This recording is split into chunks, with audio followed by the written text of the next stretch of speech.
The dog stopped growling at exactly 3 a.m.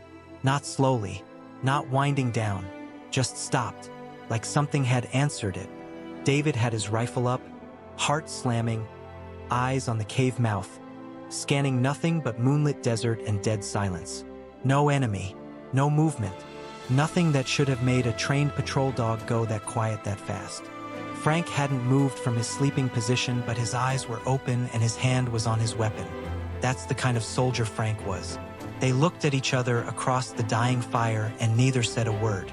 Rex put his head down on his paws like the matter was settled. Like whatever had been out there had just left, or had never been the kind of thing that shows up in rifle sights. David lowered his weapon slowly, and that's when he felt it. Not danger, the opposite of danger. A presence that had no rank, no uniform, no explanation. Just a weight in the air that felt, in the most impossible way, like being seen by something that was not in that desert with them but was there anyway. He didn't tell Frank. He didn't tell anyone. Not for 60 years. Because what happened the next morning, what David found 100 yards from that cave at first light, had no rational explanation.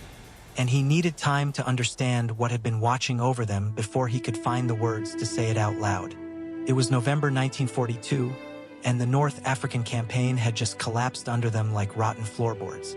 David Marsh was 23 years old, a British Army corporal from a small town in Yorkshire who had joined up in 1940 because everyone he knew was joining up and staying home felt like a different kind of cowardice. He was not a complicated man. He liked football, hated paperwork, wrote letters to his mother every week without fail, and had a practical, matter-of-fact relationship with the world that left very little room for things that couldn't be explained with plain language. He was, by his own admission, exactly the kind of man nothing extraordinary was supposed to happen to. Frank Aldrich was 31, a sergeant from Edinburgh, 8 years in the army before the war started. Compact and quiet and precise, the kind of soldier who could strip a rifle in the dark by feel and never got rattled in the way that younger men got rattled. He had a wife at home named Catherine and a daughter he'd never met, born 3 weeks after his unit shipped out to North Africa. He carried their photograph in his breast pocket, against his chest, the way men carry the things they cannot afford to lose. Rex was a German Shepherd, 4 years old, assigned to Frank's unit as a patrol dog 6 months earlier. He was the kind of animal that made other soldiers feel safer without knowing exactly why. Something in the way he moved, the way he read a space before any human in it could, the way he chose who to trust and made that choice look obvious. The three of them, 2 men and a dog, had been separated from their unit during the chaos of a night retreat outside Tobruk. What was supposed to be an organized withdrawal had turned into something much messier and faster and more frightening when German armor appeared from a direction nobody had planned for. In the dark, in the dust, and the noise of armored vehicles and shouted orders and the specific disorientation that comes when a military operation stops following its own script, David and Frank had moved in the wrong direction. By the time they realized it, there was no right direction to go back to.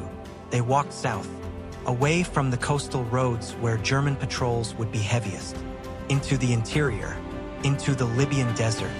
The Libyan desert does not care about the wars humans decide to fight in it. It is enormous in the specific way that makes human plans feel ridiculous. An ocean of rock and sand and heat that stretches without interruption for hundreds of miles in every direction, offering almost nothing that 2 men and a dog require to stay alive. Water sources are separated by distances that kill. The sun in November is still merciless between 10 in the morning and 4 in the afternoon. Navigation without proper equipment is a process of educated guessing that the desert has been defeating for centuries.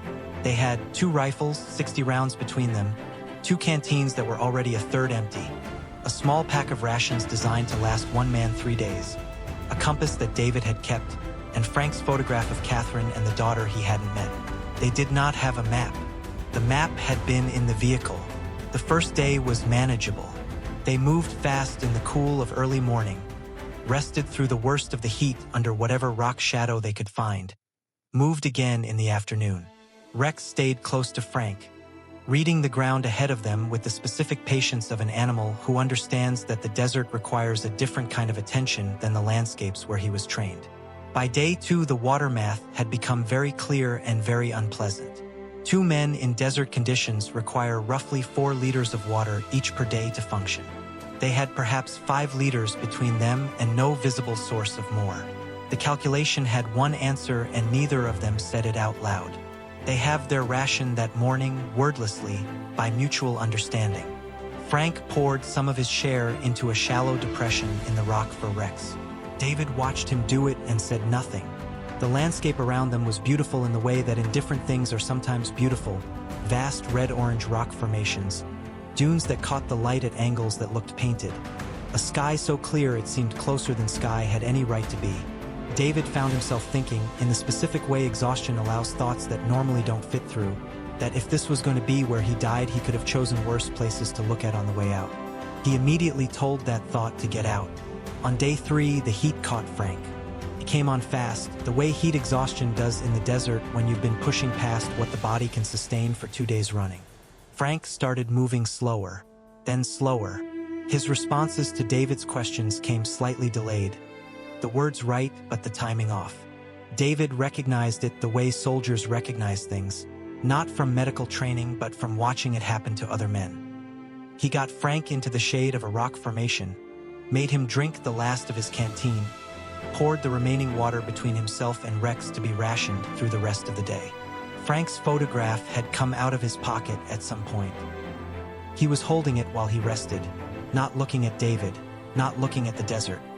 Just looking at Catherine and the daughter whose face he knew only from a 3x4-inch black and white print that had crossed the Mediterranean in his breast pocket. David sat beside him and did not try to fill the silence with anything useful, because there was nothing useful to fill it with. The water was gone. The rations had 2 portions left. They were somewhere in the Libyan interior that their compass could give a direction for but not a location. Nobody knew they were alive because nobody had seen them since the night of the retreat. It was the most alone David had ever been while sitting next to another person. That night they found the cave. A sandstone overhang cut deep enough by centuries of wind to provide real shelter, with a floor of packed red rock and walls that still held some of the day's warmth after the desert temperature dropped. They made a fire from dead brush that had accumulated in the back of the shelter. Frank's hands were steadier. The rest had helped. They had half a ration each and sat on either side of the small fire with Rex between them and did not talk about the water because there was nothing to say about the water that the silence wasn't already saying. David took the first watch. Frank slept with the photograph held loosely in one hand. It was on David's watch, somewhere in the deep middle of the night, that Rex started growling. Low and constant and utterly certain, the way Rex growled only when he had identified something real.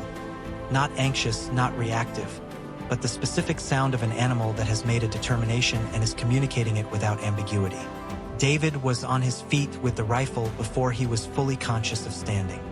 Frank woke in the same second. Soldiers sleep like that in combat zones, 1 layer below the surface, ready to come all the way up instantly. Nothing visible outside the cave mouth. Just desert and moonlight and the specific listening silence that the desert makes at 3 in the morning. Rex kept growling, then stopped. Looked up at Frank once, directly, the way this dog sometimes looked at people, as if he was delivering information rather than seeking reassurance. Then settled down again and put his head on his paws. Frank looked at David. David looked at Frank. Neither said anything. After a moment, Frank lay back down. David sat with his rifle and the moonlit desert and a feeling he couldn't identify. A feeling that was not danger, not safety, not any military category he had been trained for. Something older than any of his training. Something that felt, and he would not use this word for 60 years, not until he was very old and had stopped caring whether it sounded rational, like being held in a desert, by something that wasn't in the desert with him but was there anyway. He thought about his mother, about the way she'd gripped his hand in their small Yorkshire church the Sunday before he shipped out, her knuckles white, her eyes closed. She'd whispered something. He hadn't asked what. He'd assumed it was private prayer, the kind of thing you say to God when you can't say it to the person who is leaving. Sitting in the Libyan desert at 3 in the morning with no water and a compass and a growling dog who had just gone quiet. He thought about what she might have said. He thought he understood it now, in a way he hadn't when he was standing in that church feeling uncomfortable and eager to go.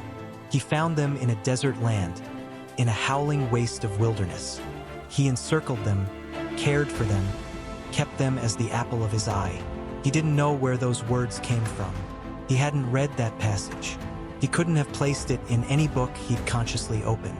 It arrived fully formed, in the dark, in his own mother's voice, quiet and certain as the dog that had just decided there was nothing to be afraid of. He sat with it. The fire had gone low. Frank was breathing the slow rhythm of real sleep. Rex was still. The desert was the desert, enormous, indifferent, genuinely dangerous. None of that had changed, but something in David had. Not confidence, not certainty, just a settling. The difference between a man who is lost and terrified and a man who is lost and has decided that being lost isn't the final word on the situation. At first light, he got up and started looking. Not randomly, methodically, the way his father had taught him to look for things on the moors when he was a boy. Grid pattern, Isaac ground level, slow. He'd been doing it for 20 minutes when he saw the darker patch of ground about 100 yards from the cave mouth. Different color, different texture. He walked to it, dug with his hands. Moisture, a hand width down. Not a spring, nothing that dramatic. Just a seam of water-bearing rock that a dry riverbed had left behind sometime in the last century or the last millennium. Not draining completely, still holding something underneath. They dug for 2 hours. Got perhaps 3 liters total. Enough. Not comfortable enough. Rex drank first because Rex would know before either of them if it was safe. It was safe. That afternoon, following the dry riverbed north on David's instinct, and some other thing, some directional pull he couldn't account for mechanically, they found the tracks. Vehicle tracks, British pattern tire tread, 2 days old. They followed them for 6 hours. At dusk, they walked into a forward British supply depot that hadn't known they were coming and couldn't quite believe they had arrived. The officer who logged their return asked how they'd managed to navigate without a map. David thought about the water under the dry riverbed. He thought about Rex going quiet at 3 in the morning. He thought about words arriving in his mother's voice in the dark that he hadn't consciously known he knew. He told the officer they'd followed the terrain features and gotten lucky. He wrote his mother a letter that night. It was longer than usual. He didn't explain what had happened in the desert. He wasn't sure he could explain it, and he wasn't sure explanation was what it needed. He just told her he was all right, that he'd been in a difficult spot for a few days, that he'd thought about her, that he wanted her to know he understood now what she'd been saying in that church. She wrote back 6 weeks later. She said she'd known he was fine before the letter arrived. She said she'd felt it the night of the 3rd day. She'd woken at 3 in the morning. She wrote and prayed very specifically, the words coming without her looking for them. She quoted what she'd prayed. David read it twice. Then he put it in his breast pocket, next to Frank's photograph of Catherine and the daughter with the face he now knew, because Frank had shown it to him on the afternoon they walked into the depot. "This is Eleanor," Frank had said, and his face had done the thing faces do when a man says his child's name for the first time to someone who can actually hear it. They were found in the desert.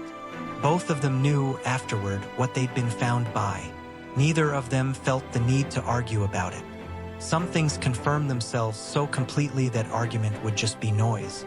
Rex lived to be 11 years old. Frank collected him after the war, the way he'd promised he would. Eleanor grew up knowing the dog's name before she knew the word for almost anything else. She said it was the first word she ever spoke clearly. David went home to Yorkshire. He joined his mother's church. He sat in the same pew on the same side, where she'd gripped his hand the Sunday before he shipped out. He looked at the same windows. He thought about Red Rock and 3 in the morning and the sound of a dog going quiet because whatever had been there had already left, or had never been the kind of thing that needed to stay. He found what his mother had prayed. It was Deuteronomy, an old passage, a desert passage. Words written for people who had been somewhere impossible and come out the other side not quite able to explain how. He found them in a desert land. He guarded them as the apple of his eye. He read it the way a man reads something he already knows, not learning it, just recognizing it.